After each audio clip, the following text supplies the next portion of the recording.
Halo,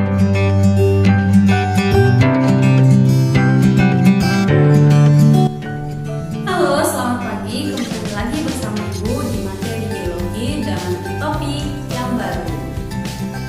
Nah, pada hari ini kita akan masuki materi baru, yaitu berdasarkan tingkat organisasi kehidupan kita sudah masuk ke sistem organ. Nah, kemarin kita sudah membahas materi tentang molekul sampai ke sel. Kita juga sudah membahas tentang jaringan, baik itu jaringan tumbuhan dan hewan, termasuk juga organnya. Nah, hari ini kita akan masuk ke sistem organ. Dan sistem organ yang pertama yang kita bahas adalah, sebelum lebih dalam kita membahas tentang materi kita hari ini, yaitu tentang sistem organ, Ibu yang bertanya. Nah, sekarang kalian perhatikan Ibu sedang kalian berdiri. Kira-kira apa yang menyebabkan tubuh Ibu dapat berdiri tegak? Nah, atau misalkan saat kalian mendengarkan video ini, kalian posisi duduk atau berdiri, atau misalnya bahkan mungkin tiduran, apa yang menyebabkan kalian dapat melakukan aktivitas itu? Atau bahkan aktivitas kehidupan sehari-hari, misalnya saat kalian berolahraga, saat kalian berjalan, saat kalian berenang, atau saat kalian belajar, dan juga aktivitas lainnya. Nah, semua itu dapat dilakukan karena kita memiliki yang namanya sistem gerak di dalam tubuh kita. Jadi, di dalam tubuh kita itu memiliki alat gerak, yaitu yang kita sebut dengan alat gerak aktif dan juga alat gerak pasif. Nah, sekarang yang menjadi pertanyaan, apa sih perbedaan antara alat gerak aktif dan juga alat gerak pasif? Nah, mungkin beberapa dari antara kalian sudah tahu bahwa alat gerak aktif itu kita sebut juga sebagai otot, di mana otot ini adalah yang mampu menggerakkan tubuh kita sehingga kita dapat bergerak atau melakukan aktivitas sebagaimana biasa. Sedangkan kalau alat gerak pasif itu kita sebut dengan tulang atau rangka, yaitu yang dapat bergerak, membuat kita dapat berdiri tegak atau bergerak, tapi dia harus dibantu oleh alat gerak aktif, yaitu otot itu sendiri.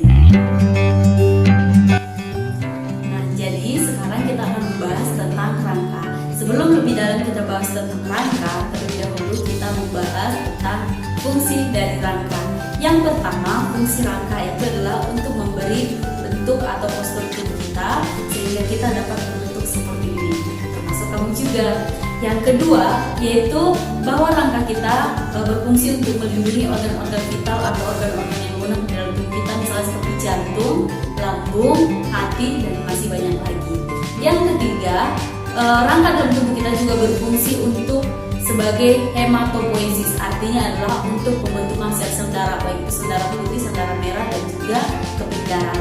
Kemudian yang berikutnya, bahwa rangka dalam tubuh kita juga memiliki fungsi untuk menyimpan mineral, misalnya kalium fosfat di dalam tubuh kita sehingga menyusun tulang itu sendiri. Yang berikutnya yaitu untuk menyimpan energi di dalam tubuh kita dan juga dapat menyimpan imunologi atau membentuk imunologi, misalnya pembentukan limfosit B. Nah, sekarang kita langsung lanjut ke anatomi dari tulang atau rangka. Anatomi tulang manusia itu sebenarnya dibagi menjadi dua, ada tulang rawan dan juga ada tulang keras. Nah, yang ini yang Ibu jelaskan adalah tulang keras. Nah, tulang keras ini perhatikan jika diamati, dia bentuknya akan seperti itu. Salah satu contohnya misalnya yang kita amati adalah tulang kompak, contohnya pada tulang paha atau tulang femur. Jadi kalau kita amati bagian dalamnya nanti akan terlihat yang namanya osteon, perhatikan yang lingkaran itu. Kemudian nanti di dalamnya ada yang berwarna merah sama berwarna biru. Nah, itu nanti kalau kita amati secara nyata itu berupa lingkaran besar yang ada di tengah ini, dan itu disebut dengan sistem Havers. Jadi di dalamnya terdapat berkas pembuluh pada makhluk hidup, yaitu manusia, yang kita sebut dengan pembuluh darah dan juga saraf. Sedangkan yang di pinggirnya yang bintik-bintik hitam itu nanti akan Ibu jelaskan lebih dalam lagi melalui video berikut. Tadi kalau misalnya kita lebih jelas mengamatinya, nanti dia dibagi menjadi dua, yaitu tulang kompak yang padat dan tulang spons yang berongga di tengah. Jadi kalau tulang kompaknya itu nanti kalau diperbesar terlihat atau nampak osteon, yang paling tengahnya tadi namanya adalah bagian sistem Havers. Jadi sistem Havers ini nanti dikelilingi oleh yang namanya lamela-lamela atau garis-garis itu, dan juga nanti di antara lamela-lamela itu terdapat namanya canaliculi, dan juga terdapat yang namanya lakuna, di mana lakuna ini berisi yang namanya osteosit, dan osteosit inilah yang disebut dengan sel penyusun tulang.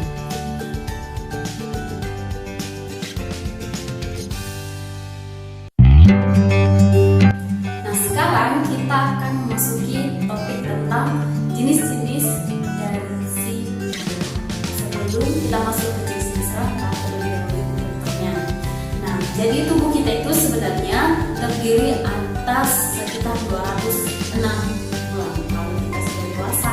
Nah, tapi waktu kita bayi kita memiliki lebih banyak, yaitu sekitar 270 sampai 300 tulang. Pertanyaan ibu, kenapa ketika kita masih bayi memiliki tulang lebih banyak, kita sudah dewasa? Jawab sendiri setelah materi ini. Nah, sekarang kita masuk ke jenis-jenis dan nama-nama rangka. Jadi penyusun tubuh kita ini sebenarnya terdiri dari dua jenis rangka atau dua tipe rangka. Jadi ada yang disebut dengan aksial dan ada juga yang disebut dengan apendikular. Jadi kalau dikatakan dia tulang rangka aksial, berarti itu adalah tulang rangka penyusun sumbu utama tubuh kita, yaitu dimulai nanti tengkorak atau bagian kepala, kemudian dimulai sampai ke organ tubuh semua kecuali tangan dan kaki. Sedangkan yang kedua yaitu apendikular, yaitu sistem rangka, tipe sistem rangka yang menyusun tubuh kita sebagai pelengkap atau sistem rangka alat gerak yang terdiri dari alat gerak tangan dan juga terdiri dari. Nah, sekarang ibu akan menjelaskan tentang nama-nama dari sistem rangka kita. Yang tadi ibu bilang terdiri dari dua, yaitu aksial dan apendikular. Kalau aksial tadi seperti yang sudah ibu sebutkan, yaitu sebagai penyusun sumbu utama, sedangkan apendikular sebagai pelengkap dari sumbu utama tadi, yaitu yang terdiri dari alat-alat gerak. Simak dan ikuti terus video ini supaya lebih paham. Nah, yang pertama yaitu aksial. Perhatikan yang aksial itu mulai dari bagian tengkorak, kemudian ke tulang dada, tulang belakang sampai ke bawah. Oke. Nah, jadi ibu jelaskan satu persatu mulai dari atas. Nah, kalau tulang kita ini namanya frontal, yang di sini parietal, occipital, kemudian temporal, kemudian sphenoid,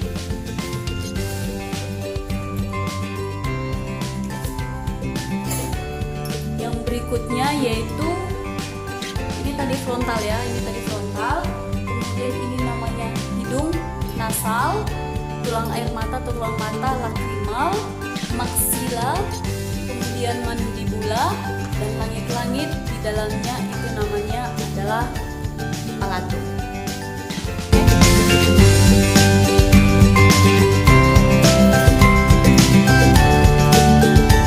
Kemudian kita masuk ke tulang belakang dari manusia. Tulang belakang manusia nama latinnya adalah columna vertebrae. Columna vertebrae itu ada nanti bagian atas atau tulang leher namanya cervicalis, yaitu jumlahnya ada 7.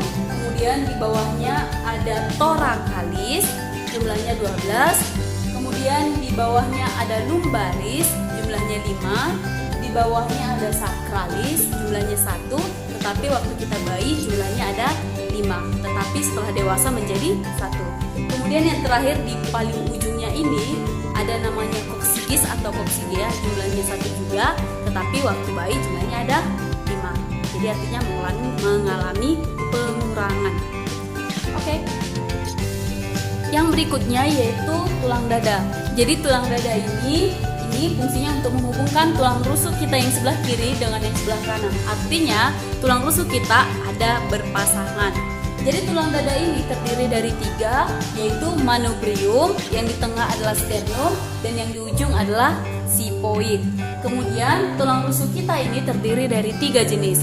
yaitu tulang rusuk sejati, tulang rusuk palsu, dan juga tulang rusuk melayang. Dan nama latinnya, kalau tulang rusuk sejati itu disebut dengan costa vera, yang terdiri dari 7 pasang, 1, 2, 3, 4, 5, 6, 7. Sedangkan yang kedua yaitu tulang rusuk palsu yang terdiri dari 3 pasang, atau disebut dengan costa spuria, 1, 2, 3. Dan yang terakhir yaitu costa fluitantes atau tulang rusuk melayang yang terdiri dari 1, 2, ada 2. Oke, yang berikutnya kita jelaskan tentang apendikular. Berarti yang aksial sudah tuntas ya. Oke, kita jelaskan si apendikular atau pelengkap atau alat gerak. Kita mulai dari alat gerak atas. Alat gerak atas dimulai dari yang di sini, yaitu yang ini, yang biasa menonjol di sini kita. Nah, ini namanya clavicula. Kemudian yang di belakangnya, yang ini, yang biasa menonjol di sini kita, itu namanya adalah scapula. Clavicula, kemudian scapula. Sedangkan kalau alat gerak dari tangan, itu paling atas, lengan atasnya ini namanya adalah humerus, yang sejajar dengan jempol itu namanya radius, yang sejajar dengan kelingking itu namanya ulna. Pergelangan tangan ini namanya adalah karpal, telapak tangan metakarpal, dan jari-jari adalah phalanges.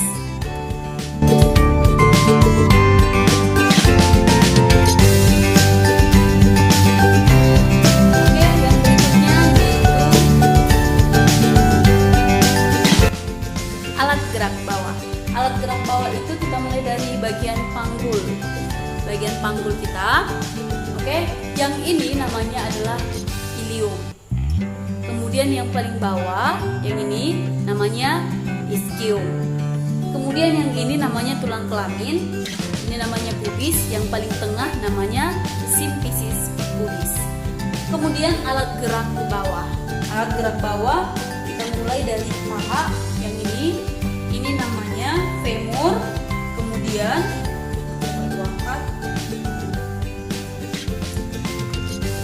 ini namanya femur atau paha. Kemudian lutut, ini namanya patella. Kemudian tulang yang depan atau tulang kering namanya tibia. Yang di belakang tulang betis namanya fibula. Kemudian pergelangan kaki namanya tarsal. Kemudian telapak kaki metatarsal, dan jari-jari phalanges.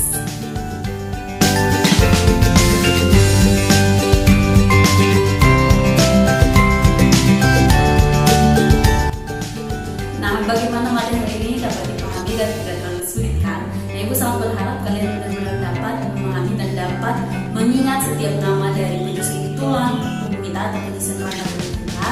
Dan tugasmu sekarang adalah, silakan kamu pilih temanmu atau saudaramu, atau dapat mempraktekkan ke diri sendiri. Sebutkan nama-nama dari setiap rangka yang sudah Ibu sebutkan tadi.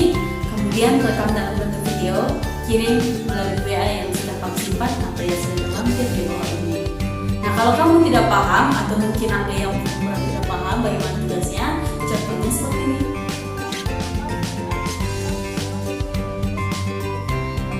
Nah, kalau memang kalian sudah paham bagaimana tugasnya itu, sekali lagi diingatkan, jelaskan penyusun rangka tubuh kamu, tunjuk dan apa namanya, dan kalau bisa sebutkan jumlahnya yang sudah disebutkan seperti tadi. Kemudian rekam dalam bentuk video dan kirim melalui Ibu. Dan tidak hanya ke tubuh kalian dapat kalian jelaskan misalnya ada adik kalian yang kalian jelaskan, kalian tunjuk, kemudian nanti kalian rekam. Oke, sampai di sini dulu pertemuan kita. Sampai jumpa di pertemuan berikutnya. Semoga kalian tetap semangat dan jaga kesehatan. Sampai jumpa.